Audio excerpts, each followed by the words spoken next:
শিক্ষক শিক্ষিকাবৃন্দ, আজ প্রজাতন্ত্র দিবস আমাদের আজকের পরম গৌরবের দিন।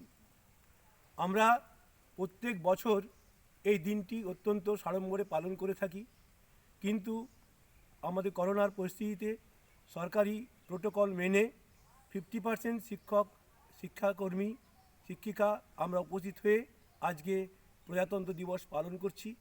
এবং এই প্রজাতন্ত্র দিবসে আমাদের বিদ্যালয়ের ছাত্রছাত্রীরা অনুপস্থিত, এটা আমাদের কাছে অত্যন্ত বেদনাদায়ক।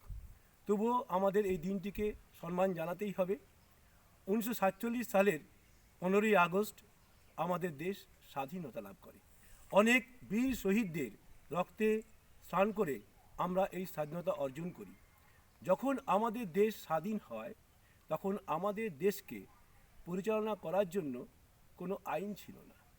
1930 সালে আমাদের ভারতে যে আইন ছিল, গভর্নমেন্ট অফ ইন্ডিয়া অ্যাক্ট, সেই অনুযায়ী আমাদের দেশ শাসন করা হলো। তারপরে 47 সালে 15ই আগস্টের পর যে আমাদের দেশকে পরিচালনা করতে হলে একটা আইন কানুন সংবিধানের দরকার। সেই জন্য আমাদের নভেম্বর মাসে 47 সালে আমাদের বি.আর. আম্বেদকরকে দায়িত্ব দেওয়া হলো। এখন প্রশ্ন আসতে পারে যে বি.আর. আম্বেদকরকেই কেন দায়িত্ব দেওয়া হলো? না, তখন আমাদের ভারতবর্ষ ছিল অত্যন্ত দরিদ্র দেশ এবং অনেকেই ছিল আমাদের তফসিল জাতি উপজাতি সম্প্রদায়ভুক্ত। তফসিল জাতি উপজাতি সম্প্রদায়ভুক্ত বলেই তখন বি.আর. আম্বেদকরকেই আমাদের এই ড্রাফটিং কমিটির চেয়ারম্যান করা হলো। এবং তারপরে দীর্ঘ পরিশ্রম করে 2 বছর 11 মাস 18 দিন দীর্ঘ পরিশ্রম করার পর আমাদের এই সংবিধান রচিত হলো। এবং এই সংবিধান হচ্ছে আমাদের দেশের সর্ববৃহৎ লিখিত সংবিধান এবং 2টি ভাষাতেই সংবিধান রচনা করা হয়েছিল, একটা হচ্ছে হিন্দি আর একটা হচ্ছে ইংরেজি ভাষাতে। এত বড় লিখিত সংবিধান কোনো দেশে নেই।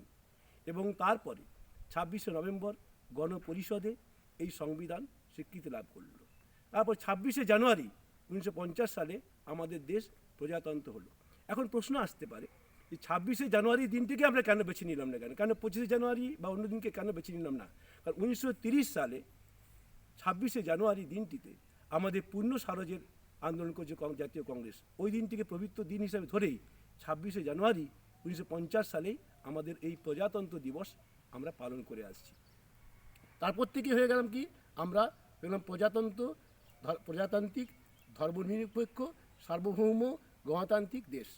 তাহলে আমরা হলাম সেদিন, রবীন্দ্রনাথ গান বানলেন, আমরা সবাই রাজা, রাজা রাজত্বে, নইলে মোরা রাজার সনে মিলব কি শর্তে। অর্থাৎ আমাদের যিনি দেশ পরিচালনা করবেন তিনি হবেন জনগণের দ্বারা গণতান্ত্রিক পদ্ধতিতে নির্বাচিত প্রতিনিধিরাই আমাদের দেশকে পরিচালনা করবেন। এবং সেখানে আমাদের প্রত্যেকেরই একটা ভোটের অধিকার থাকবে, আমাদের প্রত্যেকেরই মত প্রকাশের অধিকার থাকবে।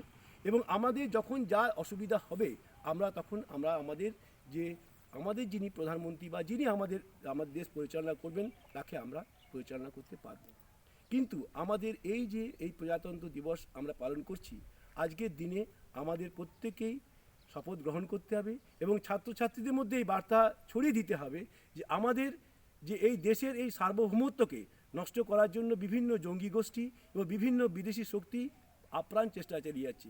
প্রত্যেক বছর একটা হুমকি দিয়ে আসে যে আমাদের এই একটা যে আজকের মতো গুরুত্বপূর্ণ দিনে কোনো দেশে একটা অশান্তি সৃষ্টি যদি করে দেওয়া যায় তাহলে হয়তো বিদেশিরা অত্যন্ত আনন্দ পাবে। কিন্তু আমাদের এই দেশের স্বাধীনতা, আমাদের এই দেশের সার্বভৌমত্ব, আমাদের এত বড় গণতন্ত্রকে রক্ষা করার দায়িত্ব আমাদের আজকের দিনে, এই পবিত্র দিনে আমাদের শপথ গ্রহণ করতে হবে যে আমাদের এই দেশকে আমরা রক্ষা করব। ভারত আবার জগৎ সভায় শ্রেষ্ঠ আসন লবে। এই বলে আমি আমার সংক্ষিপ্ত বক্তব্য এখানেই শেষ করছি। জয় হিন্দ, জয় ভারত, ভারত মাতা কি, ভারত মাতা কি, ভারত মাতা কি।